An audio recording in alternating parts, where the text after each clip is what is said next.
My name's Jenelle Riley. I'm an editor at Variety, and welcome to this Women in Film conversation. Today's guest is an Emmy Award nominated actress who just wrapped her third and final season on the hit series Pose. Please welcome MJ Rodriguez. Thank you so much for being here. It broke up a little bit, but I'm very happy to be here as well. Well, I said really nice things about you, if you're worried. Congratulations on the Emmy Award nomination for Making History. I know it's cliche to ask, but I really want to know, how did you get the news and what was sort of your reaction? I got the news in the south of France when I was actually over there for Cannes Festival. So I got over there a week in advance just to get ready and stuff.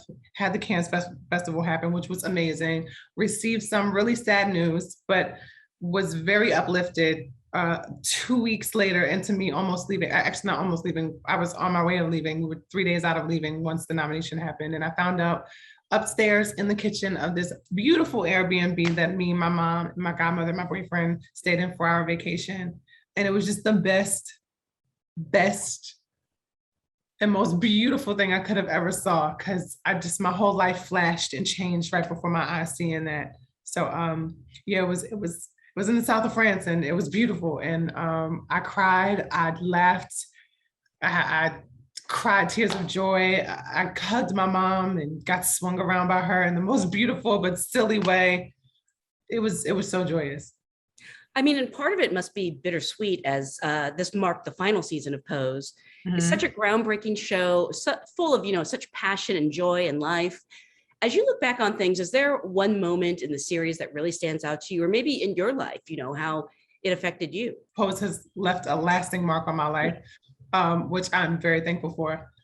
But there is one moment or one episode I'll specifically speak about, which is episode 7.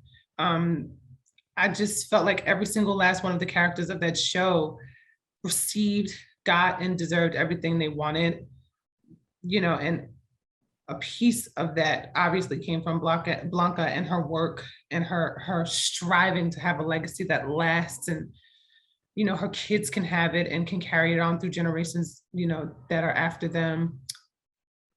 That was my favorite moment of the whole entire season, because it was just a great accumulation of everything coming together as one and everybody getting what they deserved, especially Blanca, because Blanca worked hard. She had no family. She had no mama. Her mama had passed away. The only relation she had was with her cousins and her brother, who didn't even like her brother and her sister.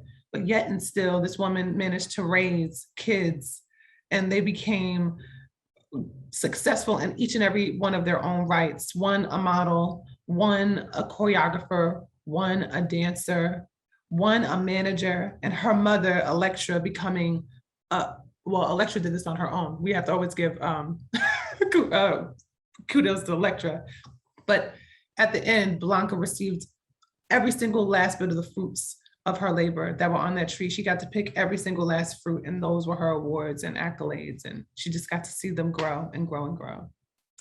I mean it as the highest compliment when I say you're so good in this role. It makes me wonder how much you share in common with Blanca. People might say, it's easy to play yourself. It is not. It is not. It's actually much more challenging to play characters that are close to you. Do you see a lot of yourself in her, or vice versa? There's a lot of things that I see in Blanca. I do also see some differences. Like, the most I will say that we have in common is our love for people, our love for our community. And I mean, I don't know if this is in Blanca's head, but I'll say that she thinks like this, because if we share that, then I know she cares for the earth. So I know she cares about the people around her, her community, and who she influences. And I think those are the main things that me and her had in common. But one thing is that I commend her on as a character, as a written, beautifully, just fully dimensional character, is that she came from nothing and she got everything. And I didn't have that. I had to actually really be the vessel for that. I had my mom in my life. I had my dad, my family. I had all of those people in my life, including the LGBTQAI community behind me, full throttle, and Blanca didn't fully have that. She just had only her community. So I would say those are the similarities and differences between me and her. But I think it would be balanced. I wouldn't even say it's one more than the other. I think it's a balanced kind of thing. And I like that balance. I mean, one thing that's very different, when the series started, it was set in the late 80s, 1980s. Yeah. You weren't even alive then, I don't think. How did you go about sort of learning about this era? Well, believe it or not, the information of this era and the learning process of it all came from the experiences that I've had in musical theater with a show called Rent that I did for a while, and I have my information there. And if it already, excuse me, it dates back to my mother's experiences with HIV and AIDS due to her friends, seeing her friends, contract HIV and AIDS, and telling the stories of seeing her friends leave her, on this earth while they transition to another beautiful place. But to having to watch that pain and struggle to go through that simple transition, I had to learn about all of that through my mom. And I just got all of that information. I made sure I stored that research in my mind. I did my own, I carried my own, and I created this space for Blanca to thrive and this dwelling for Blanca to be in, which was the vessel, which was my body. And yeah, I just hope that she was received well. And it was just an accumulation of all of these beautiful things, including the strong woman I know as my mother. Did you ask your mom sort of about life in the 80s? Or, I mean, I'm talking about like even the most simplistic things like the clothes people wore, Oh yeah, she always talks about the 70s and the 80s. She said those were the highlights of her years. And like those were the times where she actually got to feel a bit more free, even though there were a lot of tumultuous, crazy things happening at that time. There was also the specific time for her that she experienced that, she doesn't see even in this time. And sometimes I'm like, I wish I was there. I wish there was a piece of that freedom that was here in this time that she had. But yeah, she would tell me so much about her living experiences, the ups and the downs, the sad, and more than anything, the happy, because that woman had a very happy life as a child, as a young adult, and as an older adult now. And yeah, I took a lot of those pieces from what she learned from the 70s and how she lived in the 70s and brought them right to Blanca. And not to mention, she influenced it on me too, child, because that's what just mothers do. Yeah. Were there things that you learned about yourself while playing Blanca? I mean, 3 seasons is a long time. You really like this character might become second nature at some point. Yeah, there were a lot of things that Blanca has taught me. That's why I said, I'm so glad you said that. This is where the difference between Blanca and I like really came to a bud and to a head. There were a lot of things that she did that I was just so nervous to do, and I had to really challenge myself in those moments to think like, if this were to happen in real life, what are you going to do? Are you going to show up? And she did it. So I was like, well, if she did it and she's a character that has been beautifully created by Stephen Canals, why can't I do it? And when I said that, I was like, oh my God, there are going to be people that are saying the same thing. So you have to now push yourself to do it, MJ. Be the mouthpiece of positivity, light, love, and inspiration. Go to a protest, show that you need to be there and show how present you are. Make sure that you stand up for the right and, look down upon the wrong. Like these are the things that Blanca instilled in me, and I'm going to carry for the rest of my life. I literally got to grow with Blanca. I mean, she was a bit older than me. No shade there. I love you, Blanca. You my sister, literally. But still, we were not that far from each other, and I got to learn so much from her. I felt like I was the little sister to Blanca, and this is what I had to do to actually meet her at a level point when I got to 3rd season. And boy, was I happy when 3rd season came, because I feel now, and I felt like a full-grown, strong Latina, African-American trans woman. Like I feel strong in my womanhood now versus when I was a 25-year-old, still in my 20s, still figuring things out as we all do. I feel like I learned so much from her. She gave me all of the information that I needed. So thank you, Stephen, for creating her. I always feel like I feel a little bad for actors who have to play really dark scenes or oh my God. Yeah, I wonder about taking that home with you, but I would think, it must be nice to be Blanca, It is. I mean, she's nothing but love. And even in the dark scenes, there's always something that follows up that evens her feelings out, that evens her out. If her child has gone through it, her child is going to come back because of the rooted foundation that she's, gave to them. If her child went through something, there's also a consequence, but they learned from the consequence and they come back. So I feel like Blanca, yes, had moments of darkness, and yeah, it was very hard to deal with those moments. I still love them. I mean, I guess that's the crazy actress in me. I loved doing those dramatic scenes because they're so real, and I feel like the world needs to see how real it is and what happens to women like us.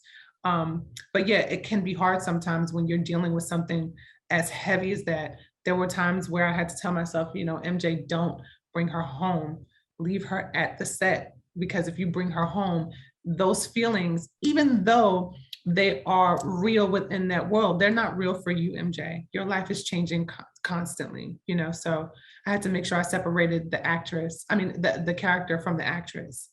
And I was thankful for that. I'm glad that I had that strength in me, because sometimes it's hard. I mean, obviously she did deal with so much adversity and challenges through the seasons. From this last season, what was the most challenging scene for you? It could even be, just a moment, or it could be like, a day that you knew was coming and you knew it was on the schedule, and, the day that you sort of, I don't want to say dread, but, you're a little wary about. I would say the scene that I was very nervous and anxious at the same time about was, there was a scene in the last episode, Blanca is reading the obituary of Pray Tell, and I just knew that I was going to be a ball of tears, but I also knew that I didn't want my tears to run out as the actress. I wanted to constantly keep giving, because there are moments where it's emotional and you're feeling it and it's happening for the scene, and then you can exhaust yourself completely too. And I was just like, I pray I don't exhaust myself. As much as people, think this is easy, it's not. It's like, it's a literal sport and you have to pace yourself, and I had to pace myself because I was a ball of emotions in those scenes, and I just didn't want to not give what I needed to give to each and every last one of those actors for that scene. That was a very hard scene for me to do. And I like to make people happy. I like to make sure that people get what they want. I'm not someone who wants to take anything from myself. I want to make sure everybody is getting it, whether I'm on the camera or I'm off the camera. And if I didn't do that, I would have felt so upset at myself, but I'm glad I did. And I did it purposefully, because I knew there are people who needed that just as much as they would have given it to me. The cast members would have given to me if I needed it. So yeah, that was a hard scene. I mean, it's not a sprint, it's a marathon. I hear that all the time. You can't give it all in your first take and have nothing left. Is there a way that you can prepare for days like that so that you do sort of pace yourself? For me, I think it's so important to know that every take and every scene, you do not have to completely cry for. There are moments where the silence itself or the expression itself can do justice to the scene. It's just how you as the actor can bring it to life and bring it to the table. And there were moments where I was like, okay, this scene does not call for me crying completely, but instead there needs to be solace on my face. Maybe the solace is the moment that will give people understanding of that she's okay with it, or that maybe she's not okay with it, but she's dealing with it as it comes. And when that moment happens, like her running down the hallway and finding out that Prey is dead, then she can release and let go and completely show what needs to be shown for a friend who has been, she's known for years, and then just leaves her, and doesn't leave her, excuse me, I'm not going to say leave because words are important. A friend who moves on and leaves the torch to her, that was the most important thing. So no, I paced myself most importantly. And I also knew the moments when I needed to cry and when I didn't, because sometimes you have to show strength. Blanca, especially, she had to be a pillar for a lot of people. So there were moments where she had to keep it together for the other person to release their pain and release their struggle. So yeah. Pose has such an amazing ensemble. The cast is just perfect from top to bottom. Not only do you get to share scenes with the great Billy Porter, the two of you get to duet together. Yes, we And do. yes, and I was curious if Blanca was always intended to be this great singer, or that was something that they wrote into the show when they learned just how good you were. I think they wrote that into the show. At first, I didn't know. I in the very beginning, I was like, "Oh, this is kind of dope. I get to sing too." But then, as time went on, I was like, "Okay, there's a possibility they wrote it in the show," and I'm so glad they did. Billy and I have known each other for a while, and to see us be able to work in a space like this, have the sickening, and when I mean sickening, I mean amazing chemistry that we both had and shared prior and on the show. What a wonderful way to do it through music. And he loves music. He is all about music. He knows I'm all about music. He gave me notes when I was in Rent when he was associate director. Like this man, it meant a lot to be on that set with him and share that moment with him. And I'm glad it got to be him. And I'm glad Janet was there too. I was a ball of tears when that duet happened. I saw so many people and a person in my life who had gone through this, and I broke down and they were there to comfort me. And it's amazing to be with him on the set. It's easy too. Like it's so easy. It just flows with me and him. I just live for it. And you're going to be doing some more singing, correct? I know you released a single and a music video for Something to Say earlier this year. Can you tell us where we can, is there an album coming? What's in the future? So yeah, I mean, I've definitely been trying to work on my album. I've been trying to work on two different types of things. I'm trying to work on an EP first and then possibly get an album out there. And yeah, the music video is on YouTube now. It's streaming everywhere and it's on iTunes, Hulu, it's on Deezer, it's on Spotify, it's on most handles. And I'm really happy because this was my dream from the beginning. I wanted to make sure that there was music out there from me that just spewed love and spewed joy and movement and happiness, especially in times that we've been in. I want nothing but love to be seen. I'm not saying that we should shun the things that we can't shun and not see, because life is real and we have to obviously understand that, but to be able to go back to a piece of music that sends you to a place that releases endorphins and amphetamines that you need, that's what I wanted my music to do. So I hope people go and check it out. It's on YouTube and it's a good song. And it was done with Verdine, Neil Pogue, and Verdine White, Neil Pogue, and John Parrish. Some great, great, great creators.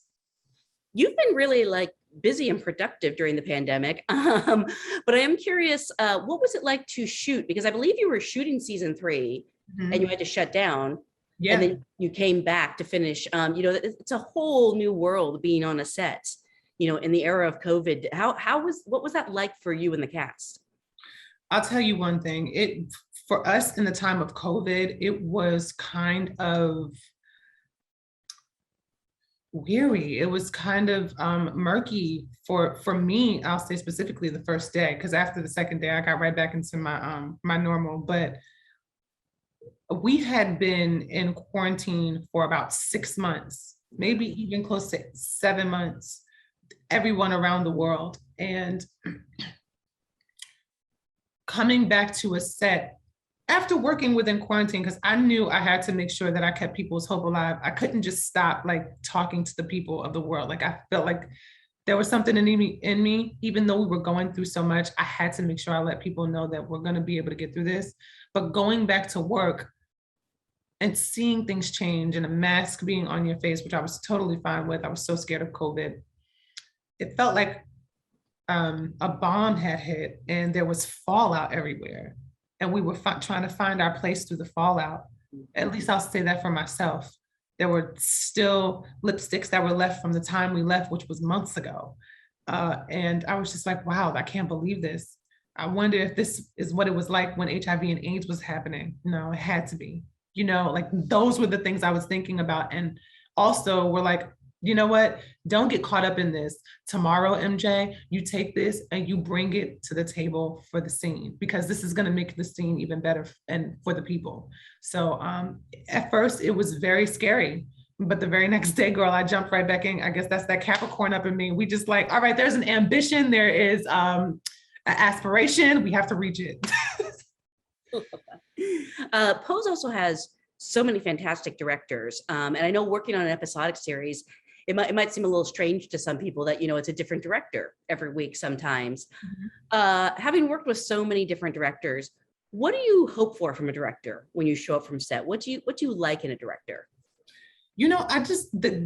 Communication is the best thing ever, and all different types of communication. The directors that were on set, they were obviously amazing and professional, like they always have been, because they've been doing it for years, but they were also extremely personable, and we had conversations, we talked. They also gave me as the actress space to move within the space freely. And when they needed to implement what they needed to implement, they let me know, and I received it respectfully, because that's what we do as a team. So I just, I hope I received the teamwork that I received on Pose, because there was a lot of teamwork on Pose, and mostly each and every last one of those directors that we worked with were phenomenal. Like, I'm not just saying that to say it. Most of them were quite amazing, from Stylish all the way to Tina, all the way to Ryan freaking Murphy, the head honcho. Like, great space to be around. I was thinking, for a role, you can do all this preparation for a part, but it must really make a difference when you get to set and you put on these amazing costumes and this amazing makeup. Does that really help you find the character? Yeah, I always say, like, those are the puzzle pieces to making sure that the character comes to life and comes together. Hair, makeup, and costume. I feel like those are the things that you need in order to see what the character is, who they are, how their personalities are, what their fashion is. And if one of those things are off, it just completely changes the character. So yeah, they were big key components to making sure that Angel came to life, and making sure that Electra came to life, and making sure that Blanca came to life. And it told stories in their clothing. It told stories within how their makeup changed through the times and periods that they were in, as well as hair. And I have to say, the team, Barry Lee Moe, Sherry Lawrence, Nikki Ilham, Deja Smith, every single last one of them, Analuska, Lou Elrich, every single last one of those names that I listed were devoted to what they did, and they executed exquisitely. So I'm very happy with it. From the moment that Pose came out, it was something that everyone was talking about. It was kind of a hit out of the gate, which is rare. Were you ever surprised that a cast with, Black and brown and trans actors, led by queer creatives and people of color, hit such a chord with audiences, or did you know that this was something people wanted to see? It's actually the first one. Coming into it, I knew it was something that I needed to do, but I also was very, very insecure and scared about the quote unquote backlash that we could possibly receive because of the kinds of women we are.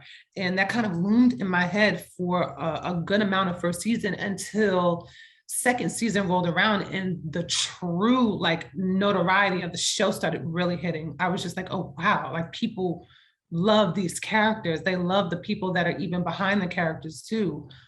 Whoa, a girl has been fooled. You know what I mean? Like, it was like the best surprise I could have ever seen.